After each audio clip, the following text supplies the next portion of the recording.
عند وادي. انا بيتي قريب من بوابه توشكا، انا استناك عند بوابه توشكا. تمام تمام. تمام.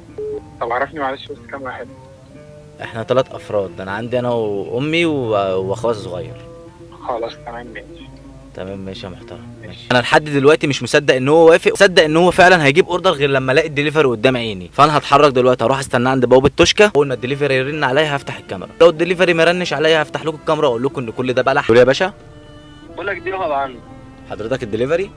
ايوه انا الدليفري. بص انا عايز اقول لك على حاجه، وانت تبع المطعم؟ لا انا شركه توصيل. تبع المطعم ولا شركه توصيل؟ شركة توصيل. للاسف يا جماعه طلع شركه توصيل. انا كل ده اصلا بصور ليهم. طلبت منهم الاوردر على اساس ان انا معيش فلوس، وقلت لهم ان انا معيش فلوس، وللاسف جابوا الاوردر.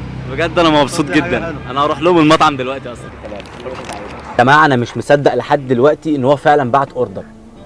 انا ولا اعرفهم ولا هم عارفيني ولا عارفين ان انا بعمل فيديوهات ولا عارفين ان انا بختبرهم. ربنا رزقهم بجد. انا لازم اروح لهم المطعم اشكرهم بجد. وانا هنا رحت لهم علشان طبعا اشكرهم على اللي هم عملوه معايا بجد. يا جماعه شباب زي العسل، ربنا يرزقهم على نيتهم الجميله دي. السلام عليكم.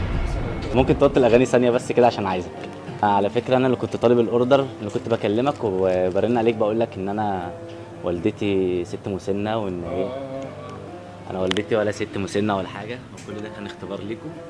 انا بس اختبرت اجدد مطعمين فاتحين هنا في المنصوره، ويعني قررت اختبركم. مطعم فشل وللاسف انت نجحت في الاختبار. انت ناس محترمه. اللي طلعها لك حد كان قاعد على الكاشير وكده. انت صاحب المطعم؟ اه. مين الكاشير؟ لسه ماشي. الراجل المحترم اللي كان قاعد هنا هو اللي اكيد كلمنا على الكاشير، يعني هو اللي طلعها. الساعه 7 او 6 هو لسه ماشي. ايوه قلبه محترم. انت ناس محترمه، الله يخليك. تستاهلوا كل خير بجد. هو اصلا قال لي وانا فاهم ما خصمتهمش منه كده، فاهم انا دفعتهم يعني، وعشان هو عملها يعني وكده. ايوه لا بس انتوا مطعم محترم الصراحه. الله يخليك والله. الله يبارك لك. الله يخليك. عنوانكم فين بقى؟ لان انتوا بجد تستاهلوا، ان انتوا الناس اللي تستاهل ان الناس كل الناس تشتري منكم. حي الجامعه جنب جيم مستر فيت على طول، يعني الجيم واحنا على طول. حي الجامعه جنب جيم مستر فيت. من جنب بوابه توشكا. الفيسبوك اس كوميدي. يعني يعني انت مصدوم ليه؟ عامل ايه؟ مخضوض بس من الموقف. يعني انت على الفيس؟ على الفيسبوك اس كوميديا. اس كوميديا. وصفحه تانية اسمها اسكو في الشارع، وعلى التيك توك كوش عادي. كل الناس اللي بتتفرج علينا تكون للشباب المحترمه دي. الله يخليك. الله يخليك حبيبي. اسمك ايه بقى؟ اسمي شهاب. حبيبي. مع السلامه.